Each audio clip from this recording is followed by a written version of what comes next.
하나님의 말씀 빌립보서 1장 1절부터 2절입니다. 우리 다 같이 큰 음성으로 합독하시겠습니다.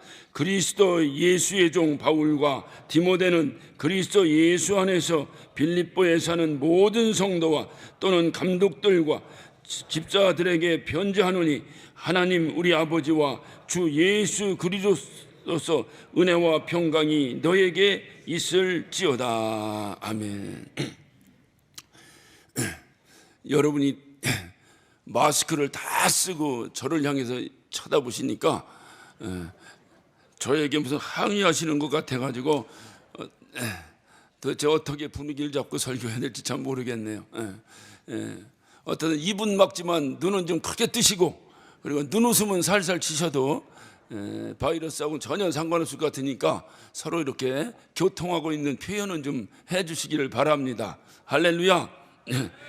우리 빌립보서는 여러분이 잘 아시지만 바울이 로마 감옥에 갇혀 있을 때에 빌립보 성도들에게 쓴 편지, 그래서 우리는 빌립보서를 옥중서신이라 이렇게 말을 합니다. 그런데 그 옥중서신임에도 불구하고 빌립보의 서를 보면서 가장 먼저 떠오르는 단어가 있다면 기쁨입니다. 그러니까 옥중에서 쓰고 있는 편지임에도 불구하고 이 빌립보서의 어떤 가장 상징적인 단어는 기쁨입니다. 불과 4장밖에 되지 않는 짧은 편지지만 그 4장의 짧은 편지 안에 기쁨이라고 하는 단어가 16번이나 등장을 합니다. 그래서 만약에 빌립보 교회를 교회 이름을 다시 바꿔서 다른 이름으로 만약에 짓는다고 한다면 아마 오늘날로 말하면 기쁨의 교회 정도가 되지 않겠나는 생각이 듭니다. 그래서 이 바울은 특별히 여러분이 잘 아시지만은 신약 성경에서 바울이 차지하는 그 어떤 그 위치가 상당히 큽니다. 서신을 상당히 많이 썼습니다. 13권의 서신을 사도 바울이 썼습니다. 이 모든 바울의 서신서는 목적이 있습니다. 기록 목적이 있습니다. 그래서 그 기록 목적 때문에 편지를 한 거예요. 우리가 잘 아는 로마서를 살펴보면 로마서는 여러분 로마 교회를 향해서 사도 바울이 쓴 편지입니다. 그런데 로마 교회는 사도들이 세운 교회가 아니라 핍박 가운데 흩어졌던 성도들에 의해서 세워진 교회입니다. 그러니까 사도들이 한 번도 가본 적이 없는 그런 교회입니다. 그럼에도 왕성하게 교회가 세워졌습니다. 그러나 문제는 뭐냐? 가르침이 부족하다 보니까 구원에 대한 어떤 그 이제 지식이나 구원에 대한 어떤 그런 상식이나 구원에 대한 가르침이 매우 불안해서 여러 가지 어려움이 있었던 교회가 바로 로마 교회입니다. 그래서 사도 바울이 그것을 정리하기 위해서 구원에 대한 기본 진리를 설명하기 위해서 기록한 그 글이 로마서가 되겠습니다. 또 그 이외에 고린도 전후서가 있습니다. 고린도 전후서는 교회의 심각한 다툼을 치료하기 위해서 쓴 편지입니다. 갈라디아서입니다. 갈라디아서는 율법주의자들이 침투해서 이제 그들이 받았던 복음을 희석시키고 변질시켰습니다. 그래서 그런 위기 가운데 있는 갈라디아 교회를 향해서 순수한 복음을 어떤 가르치기 위해서 다시 정립시키기 위해서 권면하기 위해서 쓴 글이 바로 갈라디아서가 되겠습니다. 또 디모데 전후서가 있습니다. 이것은 사랑하는 아들, 물론 믿음의 아들입니다만은 디모데가 목회를 시작합니다. 그때에 이제 그 사도 바울이 목회는 이렇게 하는 것이다 라고 훈수두누라고 쓴 편지가 디모데 전후서가 되겠습니다. 그래서 디모데 전후서를 보면 그걸 우리가 목회서신이라 이렇게 말하는 이유도 여기에 있습니다. 이와 같이 바울의 모든 서신서는 특별한 바울이 기록하고자 원하는 목적이 있었어요. 그런데 오늘 이 빌립보서에는 특별한 목적이 없습니다. 그냥 썼어요. 좋게 얘기하면 그냥 안부 편지를 쓴 겁니다. 그냥 기쁘고 감사해서 옥에 갇혀 있는 그 바울의 입장에서 빌립보 교회만 생각하면 뭔가 기쁨이 넘치고 뭔가 감사해서 그래서 그냥 쓴 거예요. 쓰면서 이제 4장에 가서 이제 쓰는 김에 4장에 가서 이 빌립보 교회에도 작은 다툼이 있었습니다. 그러니까 이 땅에 있는 로컬 처치는 완전한 교회가 없다. 이것을 항상 여러분 이 신비에 새기셔야 돼요. 이 완전한 교회를 추구하려고 하다가 다툼이 자꾸 생깁니다. 여기는 부족한 대로 가는 겁니다. 그 안에서 주님을 만나는 겁니다. 그리고 주님 만난 다음에 그 주님 나라의 교회는 완벽할 것입니다. 그러니까 이 빌립보 교회도 참으로 아름다운 교회였는데도 작은 다툼이 또 있었습니다. 그래서 요디아라고 하는 집사와 순두계라고 하는 집사가 조금 다툼이 있었는데 그 다툼에 대해서 좀 언급했어요. 그것도 마지막 4장에 가서 조금 언급한 것을 우리가 빌립보서를 통해서 알 수가 있습니다. 그러니까 이것을 우리가 보면 야, 이게 다른 데는 다 어떤 목적이 있어서 편지를 썼는데 이 빌립보 교회를 향해서는 그냥 안부, 그냥 어떤 보고 싶어서, 그냥 어떤 그 사랑하는 마음에, 기쁜 마음에 이렇게 편지를 썼다 이 말이. 제가 얼마 전에 저희 아들한테 전화가 이렇게 한 통이 왔어요. 대개 아들들은 왜 전화를 합니까? 필요한 것이 있을 때 전화를 해요. 필요한 것 없으면 절대 전화하지 않습니다. 필요한 것이 있으면 전화해요. 특별히 돈이 필요하다든가 뭐 하거나 뭔가 협조, 아버지의 협조가 필요할 때만 전화를 합니다.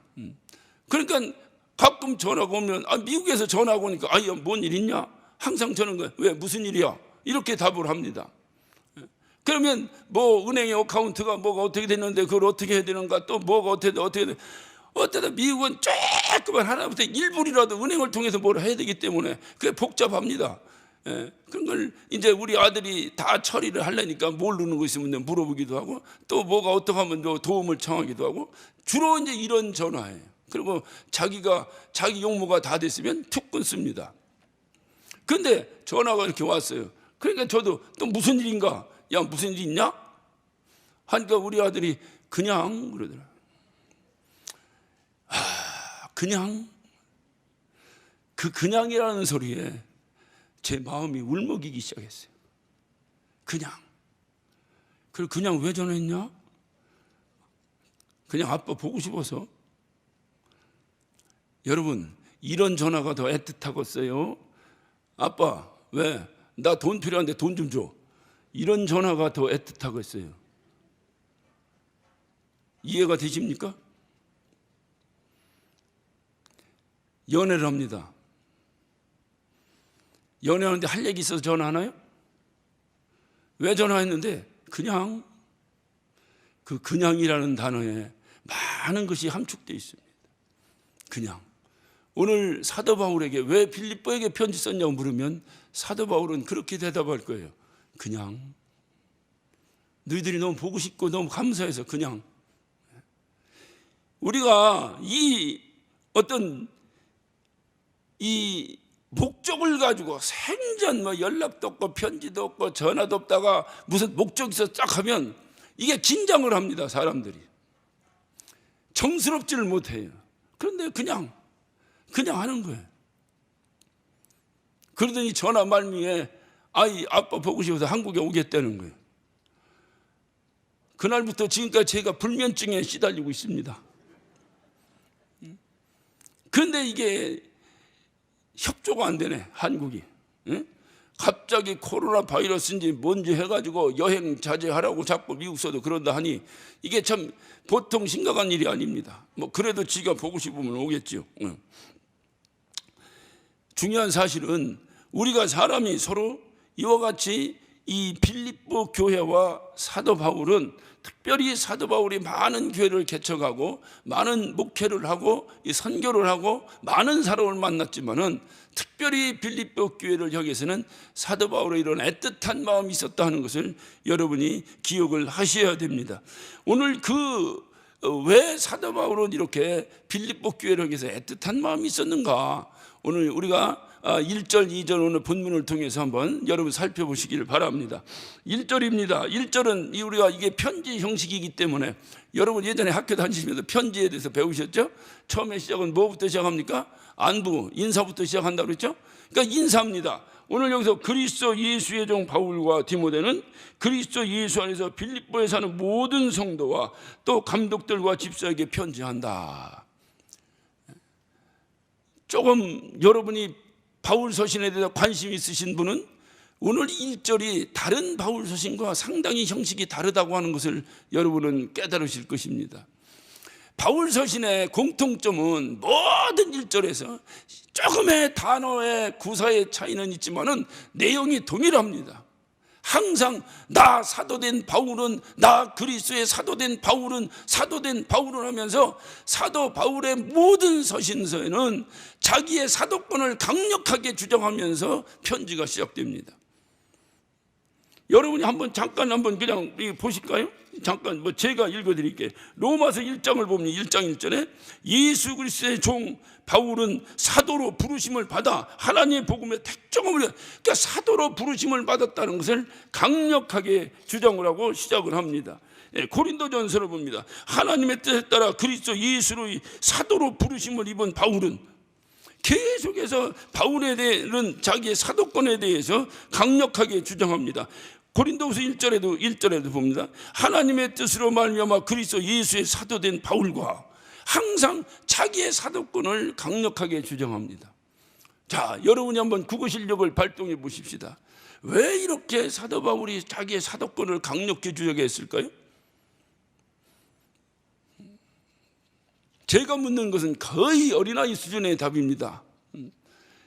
사도 바울이 자기가 편지를 쓸 때마다 강력하게 자기의 사도권을 강조했던 중요한 이유는 상대방이 사도 바울의 사도권을 인정하지 않기 때문에 한 거예요. 상대방이 당신은 사도가 아니다. 왜? 사도라고 하는 것은 그리스도께서, 예수께서 직접 부르신 자를 사도라고 합니다. 그런데 사도 바울은 그 12제자에 포함된 사람이 아니에요. 그래서 바울이 끊임없이 목회를 하면서 걸림돌이 있었던 것 가운데 하나는 바울의 사도권의 문제입니다. 계속해서 이 사도권의 문제가 생기니까 편지를 쓸 때마다 나는 사도다, 나는 사도다 하는 걸 계속 강조하는 거예요. 자, 그런 차원에서 오늘 빌립보서에서는 왜 사도라고 하는 것을 강조하지 않았을까요? 예? 빌립보 교회는 바울의 사도권을 인정했기 때문에 그래요. 여러분 한번 생각해 보세요. 바울의 입장에서 빌립보 교회를 향해서 얼마나 애틋함이 있었을까요? 이게 당신은 사도가 아닙니다 하니까 내가 사도다. 그런데 사도 바울이 오늘 여기서는 자기는 예수의 종이라고 시작을 합니다. 왜? 당신은 사도입니다라고 인정하니까 사도는 무슨 사도야, 내가 종이지. 왜? 자기를 낮춰도 상대 쪽에서 나를 무시하지 않을 것이라는 확신이 있었기 때문에 그렇습니다. 그래서 사도 바울은 특별히 빌립보 교회를 향해서 항상 그런 어떤 그 기쁨과 감사의 마음을 가지고 있어요. 어디 가서나 이 빌립보 교회를 향해서 애틋한 마음을 가지고 있었어요. 사도 바울의 어떤 스스로가 자기의 리더십을 강조하기 전에 상대 쪽에서 그 리더십을 인정해 준 거예요. 이랬을 때에 사도 바울은 나는 종이라. 뭐가 박자가 좀 이렇게 돼야 되는데 상당히 아름다운 모습의 사도 바울과 빌립보 교회의 관계. 그러니까 우리가 오늘 이 말씀을 통해 잘 보면 이 리더십이라고 하는 것이 리더십이 스스로 존재하지 않습니다. 리더십은 반드시 팔로우십이 있을 때 리더십이 존재하는 거예요. 따르는 사람이 없는데 무슨 리더십이 존재하겠어요? 인정해주지 않는데 무슨 리더십이 존재하겠어요? 그러니까 사도 바울은 가는 곳마다 그는 나를 사도로 좀 인정해줘라. 나를 왜? 사도로 인정해줘야 사도 바울의 가르침을 그들이 받을 거 아니에요. 인정해주지 않으면 누가 그것을 듣겠어요? 그런데 빌립보 교회가 유일하게 사도 바울의 사도권을 인정해줬어요. 그러니까 그렇다면 나는 종이다. 이렇게 자기를 철저히 낮춰도 별 문제가 없는 교회. 이런 교회가 참 아름다운 교회가 아니겠어요? 제가 이곳에 목사로 부름을 받아서 이게 왔습니다. 그렇다고 해서 모든 사람이 저를 목사라고 인정하리라고는 그렇게는 생각하지 않습니다. 어떤 사람은 저에 대한 불평도 있을 수 있고, 어떤 사람은 저 사람은 여기 왜 왔냐고 얘기하는 사람도 있을 수 있고, 뭐 여러 가지가 있을 수 있겠죠. 그래서 항상 저는 조심스럽게 생활을 해왔습니다. 그런데 제가 지금 한 달 반인가요? 이렇게 제가 지금 한 달 반 만에 지금 여러분 앞에 다시 섰습니다만은, 한 달 반 동안에 제가 이제 이 본당에 오지를 않았습니다. 오지 않은 이유는 다른 이유가 하나도 없어요. 제가 이제 부천과 부평을 담당했기 때문에 본당에 제가 해야 될 프로그램이 없으면 주로 지역예배당에 가 있기 때문에 제가 이곳에 오지 않았습니다. 그래서 이제 오랜만에 이렇게 만나요. 오랜만에 만나니까 보는 분마다 저에게, 아이 목사님 왜 요새 설교 안 하세요? 아이 목사님 어디 미국 갔다 오셨어요? 목사님 어디 아프세요?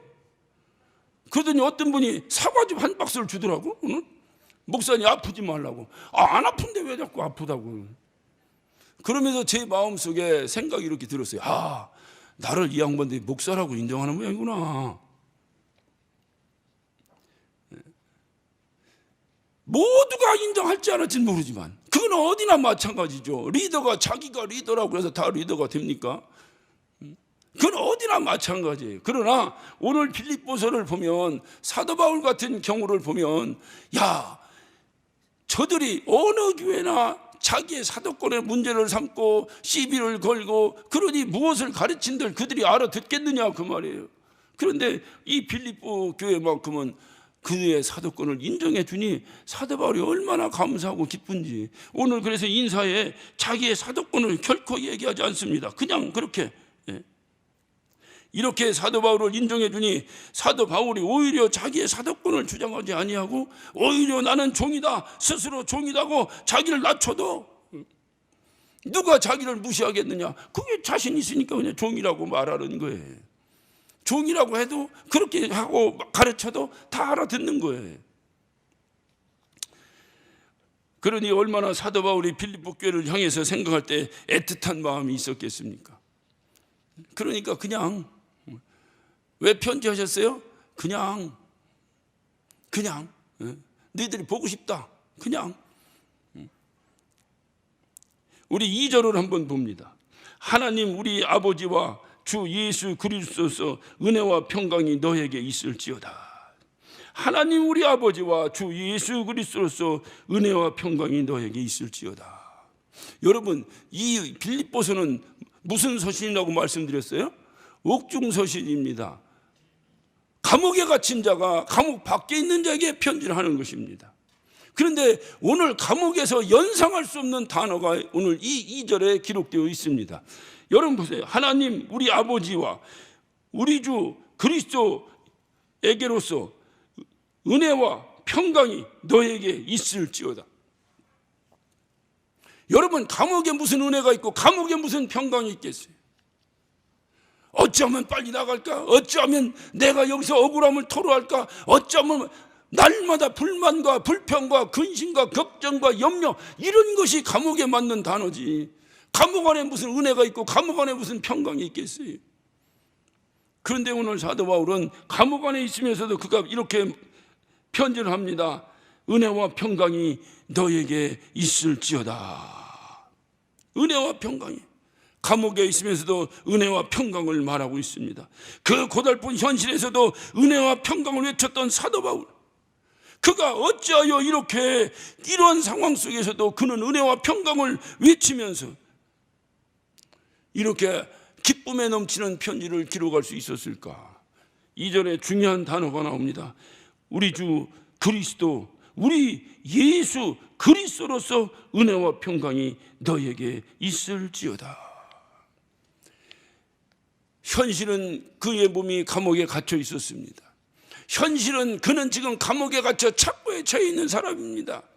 그러나 그의 영혼은 결코 감옥에 갇혀 있지 않았습니다. 그는 그리스도 예수 안에 거했습니다. 그러므로 저는 감히 여러분에게 외칩니다. 빌립보서는 옥중서신이 아니라 주안서신이라고, 주중서신이라고, 주님의 안에 거하면서 쓴 편지예요. 그러니 주님 안에 거하니까 은혜와 평강이 넘칠 수밖에 없는 거예요. 오늘날 우리가 살아가면서 왜 우리에게 이렇게 근심이 있는가? 왜 우리에게 이렇게 어려움이 있는가? 왜 우리에게 이렇게 어떤 걱정이 있는가? 왜 우리에게 염려가 끊이지 않는가? 오늘 사도 바울을 통해서 우리가 깨닫는 바는, 아하, 내가 주 밖에 거하는구나. 주 안에 거한다면, 주님 안에 있다면, 비록 감옥에 갇혔다 하더라도 은혜와 평강을 외칠 수 있지 않겠는가? 우리는 찬양합니다. 주 안에 있는 나에게 딴 근심 있으랴. 십자가 밑에 나가 내 짐을 풀었네. 주님을 찬송하면서 할렐루야 할렐루야. 내 앞길 멀고 험해도 나 주님만 따라가리. 지금 우리 앞에 있는 것이 무엇입니까? 우리가 날마다 불러야 될 찬양이 무엇이겠어요?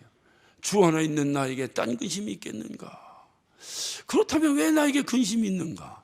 나에게 왜 원망이 있는가? 나에게 왜 불평이 있는가? 아하, 내가 주님 밖에서 거하는구나.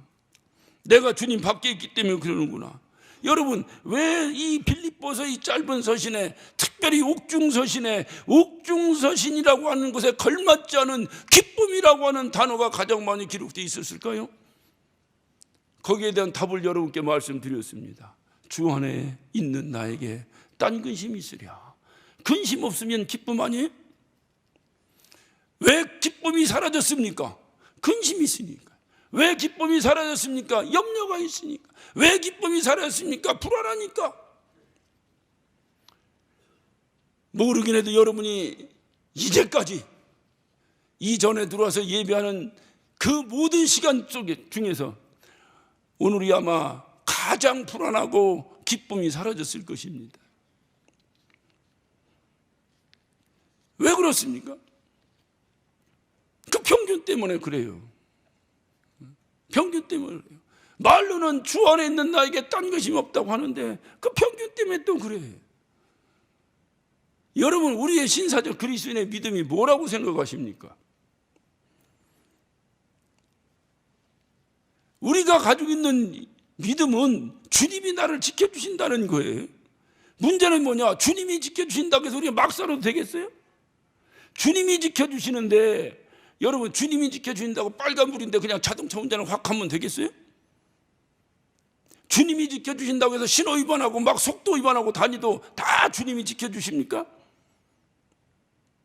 만약에 그렇게 생각한다면 그건 신비주의자들이 하는 짓이에요. 그런 사람은 따라가지 마세요. 예전에 우리 그 주변에 있던 어떤 목사님 중에 한 분이 그런 얘기를 했어요. 예수 믿는 사람이 자동차에다 기름 넣고 다니냐고. 난 물 넣고 다닌다고. 여러분 지금 웃죠? 만약에 이 얘기를 제가 10년 전에 했으면 여러분 아멘 했을 것입니다. 그게 말이 맞는 소리예요? 지켜야죠. 우리에게 주어진 일을 지켜야죠. 철저히 지켜야죠. 오히려 예수 밖에 있는 사람보다 더 철저히 지켜야죠. 왜? 예수 믿는다고 하고 신호 위반해서 사고 내고 예수 믿는다고 행동 잘못하다가 문제 일으키고 그러면 나만 욕먹는 것이 아니잖아요. 우리 아버지 하나님도 함께 욕먹잖아요. 그러니까 조심해야죠.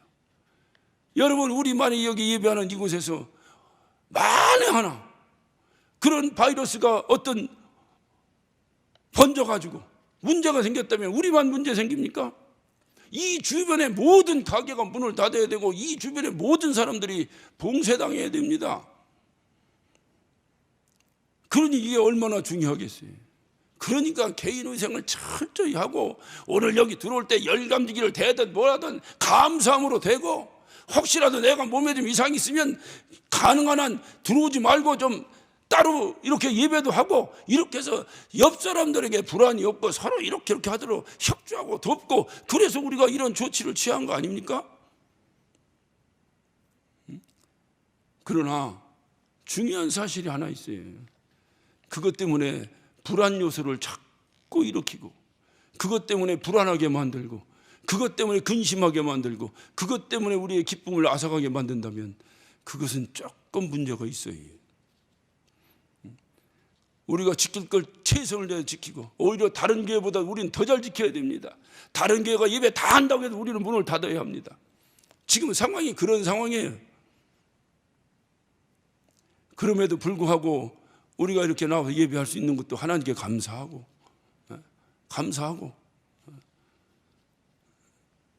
그럼에도 불구하고 우리가 지켜야 될 것 철저히 지키고 하면서, 주님께서 운전하는데 내가 신호등 잘 지키고 내가 속도 잘 지킨다고 해서 사고 안 납니까? 어떤 정신 나간 사람이 와서 받아버려요. 나만 술 안 먹고 운전한다고 사고 안 납니까? 어떤 사람이 음주운전해서 또 와서 받아버려요. 그래서 우린 기도하는 거예요. 하나님, 나는 철저히 지키지만 어떤 예수를 모르는 어떤 누구에 의해서 피해당하지 않게 해달라고. 그래서 우리 기도하는 거예요. 이게 신사적 그리스도인입니다. 그러니까 우리가 나 때문에 누가 염려하거나 나 때문에 누가 불안해하면 안 되잖아요. 그러니까 마스크를 쓰시고, 그러니까 항상 손도 닦으시고, 그러니까 가급적이면 모임을 좀 피하시고, 가급적이면 좀 자기 개인 위생을 철저히 해서 상대방에게 불쾌감이나 불안감을 주지 않도록 철저하게 노력해야죠. 당연히 해야 됩니다. 그러나 그것 때문에 여러분의 신앙생활을 뒤로 미룬다면 그건 아니에요. 여러분, 신앙생활이 꼭 여기 와야만 됩니까? 여러분, 오늘 이 시간에 유튜브로 예배하시는 모든 분들은 정확하게 오늘 이것을 인지하셔야 될 것입니다. 혹시 들어누워서 예배하시는 분 계십니까? 혹시 설거지하면서 지금 틀어놓고 예배하시는 분 혹시 계십니까? 뜨끔하신 분 계십니까? 정신 차리고 예배하시기 바랍니다. 여럿이 모여서 예배하는 것보다도 더 경건하게 예배를 드려야 될 것입니다. 그것이 우리가 해야 될 일이지. 교회 나오지 말라니까 좋아가지고 감사원금 준비하는 사람도 있어요. 지금이 훨씬 신앙생활이 어려울 때입니다. 얼마나 어렵습니까? 이럴 때에 우리가 본을 좀 보이고 어느 곳에 있든지 정말로 오히려 더 하나님과 1대1로 교제할 수 있는 개인 신앙이 무엇인지를 한번 좀 이렇게 뽐내볼 수 있는, 뽐낸다니까 표현이 이상합니다만은 새겨 들으세요.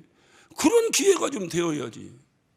이것 때문에 신앙이 나태해져. 가잖아 모이지 않는데 교회 문 닫아버리면 또 안 모이면 그 다음에 회복하려면 힘든다. 일반적 얘기예요. 우리는 그렇지 않습니다. 일주일 아니라 한 달을 문을 닫아도 한 달 후에 교회 문을 활짝 열 때 더 많은 영혼이 올 줄로 믿습니다. 그것이 우리의 믿음이지. 그럴 때에 우리가 문을 닫고 성가대가 안 쓰고 뭐가 안 하고 줄이는 것도 하나님 옆에 떳떳하고 하나님께 우리가 당당할 수 있는 것이지. 아이, 가전을 하기 싫은데 잘 됐다. 방학이다. 혹시라도 이런 마음이 있다면 이것은 저와 여러분이 철저히 이 기간 동안에 혹시 하나님이 우리의 신앙생활을 다시 한번 업그레이드하기 위한 사인이 아닌가를 한번 생각해 보시길 바랍니다. 더 철저히. 교회 안 오면 헌금 안 합니까? 또 헌금 얘기를 또 안 해야 되는데 하네. 저는 모르긴 해도 우리가 이렇게 예배할 때 그런 것들도 더 많이 나오는 거예요. 더 많이 나오는 거예요. 속으로 다 아멘 하셨죠? 예. 그런 것 때문에 교회가 염려돼서 닫아야 되는데 안 닫고 문을 열어야 되는데 안 열고, 이거는 아닌 거예요. 이건 마지막 때를 살아가는 우리에게 이런 신앙 가지고 과연 하나님 앞에 설 수 있겠는가? 그것과 우리는 아무 상관없어요. 왜 오늘 우리가 축소해서 예배합니까? 누가 여러분에게 왜 우리가 축소해서 예배하냐고 묻거든 우리 때문이 아니라 옆에 사는 아파트에 있는 주민 때문에 축소합니다라고 얘기해야 합니다. 그것이 우리가 외쳐야 될 얘기예요. 왜 여러분 축소해서 예배합니까? 해보라니까요. 왜 여러분 축소해서 예배합니까? 왜 지역 예배당이 오늘 다 크로즈 합니까? 그 지역의 주민들 때문에 크로즈 하는 거예요. 그들이 근심할까 봐. 저기 교회 있는데 저기 또 모였다가 또 뭐가 옮겨지면 어떡하나 하고 불안해하는 그들 때문에 우리가 오늘 예배를 축소하는 것이지, 우리가 걸리고 우리가 뭐 할까 봐 축소하는 게 아니에요. 우린 자신이 있어요. 어떤 경우든지 우리 주님이 우리를 지켜주실 것이라는 자신이 있어요. 이 개혁이 끝나기 전까지는 누구도 그런 더러운 병균에 의해서 쓰러질 사람이 없다는 것을 확신합니다. 그것이 우리의 믿음이죠.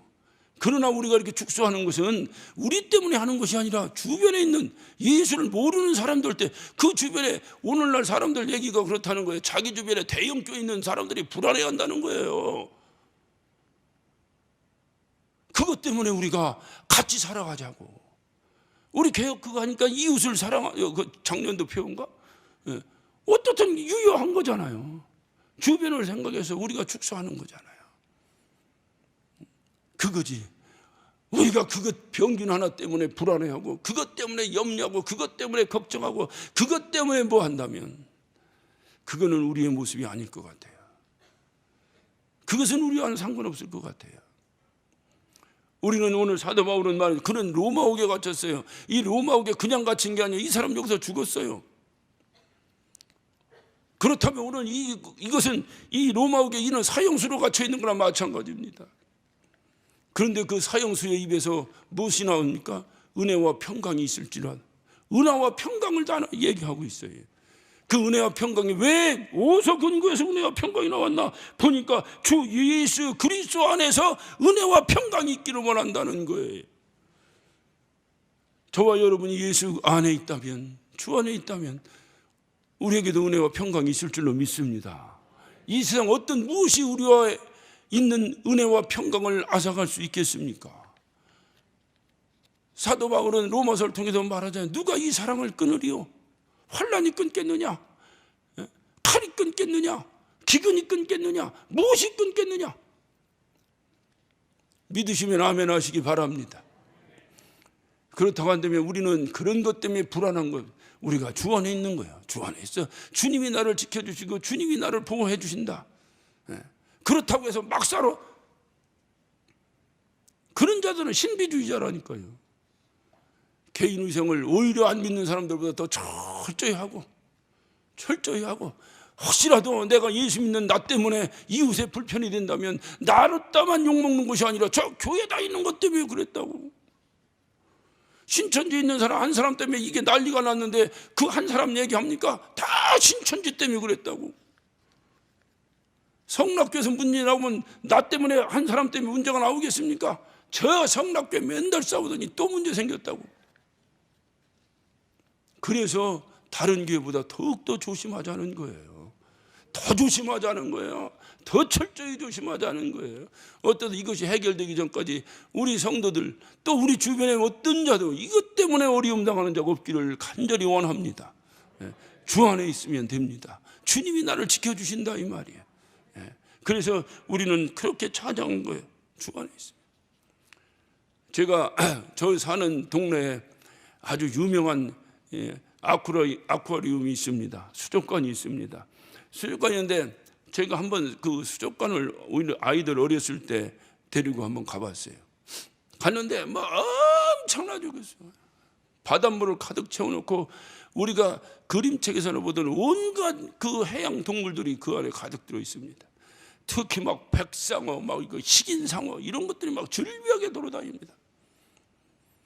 여러분 바다에 상어 출몰했는데 바다에 들어갈 강심장 있습니까? 아무도 못 들어갑니다. 바다에 백상아리가 출몰했는데 거기에 가서 수영할 사람 있습니까? 아무리 수영 잘해도 아무도 못 들어갑니다. 그런데 그 수족관 가운데 유리벽으로 이렇게 해가지고 동굴이 있어요. 유리 동굴이. 근데 그 유리 동굴로 이렇게 지나가면 그 무시무시한 식인상을 이빨 막 이렇게 막 내밀고 하고 지나가는 이것이 쓱 와서 내가 막확 다가오다가 싹 갔다가 막확 왔다가, 그런데도 하나도 안 두려워요. 하나도 겁 안 납니다. 왜? 유리관 안에 들어있기 때문에. 유리 안에 들어있으니까 하나도 겁나지 않아요. 오히려 자세하게 들여다보는데 이빨이 몇 개인가, 저 상어 저 배가 어떻게 생겼나, 하나도 두렵지 않습니다. 성경은 말합니다. 사드락과 메삭과 아벳느고가 우상에 절하지 않냐고, 그러므로 인해서 평소보다 7배나 뜨거운 풀무 가운데 떨어졌습니다. 그런데 성경은 이렇게 기록합니다. 머리털 하나 그을리지 않았다. 왜? 하나님이 그 안에 함께 하셨어요. 할렐루야. 다니엘이 기도하지 말라는 기도를 끊임없이 하다가 굶주린 사자굴에 떨어져 버렸습니다. 그런데 다니엘 몸은 해하지 않았습니다. 왜? 하나님이 그 안에 함께 하셨으니. 그래서 제가 여러분께 감히 말씀드립니다. 지옥과 천국의 차이가 무엇인지 아십니까? 어떤 사람은 그래요. 지옥은 막 평생 풀무불이 끊이지 않고 구더기가 타죽지 않고. 틀린 말은 아닐지라도 그것이 지옥이 아니. 그거 처음에 가서 조금 있다 뜨거우면 며칠 일주일 지나면 괜찮아요. 여름만 뜨거운 사우나도 들어가잖아요. 문제는 뭐냐? 그곳에서는 내가 그렇게 고통스러울 때 만나고 싶은 주님이 안 계시다는 것이 지옥입니다. 아무리 뜨거운 풀무불이라 하더라도 주님만 있으면 그곳은 천국입니다. 주님이 안 계신 거예요. 내가 아무리 천국을 논해도 내가 지금 이 시간에 주 안에 거하지 않는다면 나는 그것이 지옥이에요. 그러나 내가 아무리 힘들고 어려운 환경에 있다 하더라도 내가 지금 주 안에 거한다면 그것이 천국입니다. 그것이 천국입니다. 주님은 우리에게 그것을 분명히 약속해 주셨습니다. 주 안에 있으면 죽겠다 하던 것도 조금 늘려. 죽겠다를 조금 늘리면 뭔 소리인지 아시겠어요? 죽겠다를 조금 늘리면 죽게 있다. 뭔 얘기인지 못 알아듣신 분 집에 가서 다시 한번 해보세요. 주 함께 있으면 삽니다. 주님이 우리의 주인 되시기 때문에 그렇습니다. 이 땅에 사연 없이 살아가는 사람이 어디 있겠어요? 온갖 사연이 다 있습니다. 어떤 목사가 물어볼 수가 없을 정도로 사연을 가지고 있어요. 오늘날은요, 혼자 나와도 신랑 왜 안 나와요 소리를 물어보질 못해요. 그 집에 뭔 사연인지 모르니까. 본인들이 얘기하기 잠깐 몰라요. 미련한 목사들이 자꾸 묻다가 요절나. 안 물어. 사연 없는 가정이 어디 있겠어요? 그러나 우리가 모두가 주 안에 거하면 그것이 천국인 줄로 믿습니다. 그것이 바로 은혜와 평강이 있는 것이에요. 주님 앞에서 은혜와 평강이 어떤 어려움이 있더라도 그래서 우리는 찬양합니다. 주 안에 있는 나에게 딴 근심이 있으랴. 딴 근심이 있으랴. 어떤 근심도 없습니다. 주 안에 있는 나에게 그 주 안에 거하는 그 기쁨보다 더 큰 기쁨이 주님 밖에 있겠는가. 저와 여러분의 이런 강력한 고백을 통해서 힘들고 어려운 이 환난을 극복하시기를 예수 이름으로 축원합니다. 기도하십시다. 오늘 시간 우리 다 같이 한 목소리로 기도하실 때에 주님, 우리가 주 안에 있기를 원합니다. 왜 우리에게 근심이 있고, 왜 우리에게 어려움이 있고, 왜 우리에게 슬픔이 있고 괴로움이 있습니까? 오늘 말씀을 통해 우리는 알았습니다. 감옥에 갇혀도 주 안에 있으면 은혜와 평강을 논할 수 있는데 우리가 지금 감옥에 있는 것도 아닌데 왜 우리에게서 은혜와 평강이 논해지지 않습니까? 하나님, 우리 주 안에 거하게 하여 주옵소서. 주 안에 거하게 하여 주옵소서. 여러분, 우리 이런 어떤 환경 속에서 큰 소리로 기도하기가 서로 간에 부담이 됩니다. 여러분, 정말 그러나 여러분 심령 안에다 외치세요. 심령 안에다 외치세요. 여러분, 간절한 마음으로 주님, 내가 주 안에 거하기를 원합니다. 주님, 내가 주님 만나는 그 순간까지 주 안에서 보호받다가 주님 만나기를 원합니다. 주님, 나 좀 지켜주세요. 간절한 마음으로 우리 한 목소리로 기도하십니다.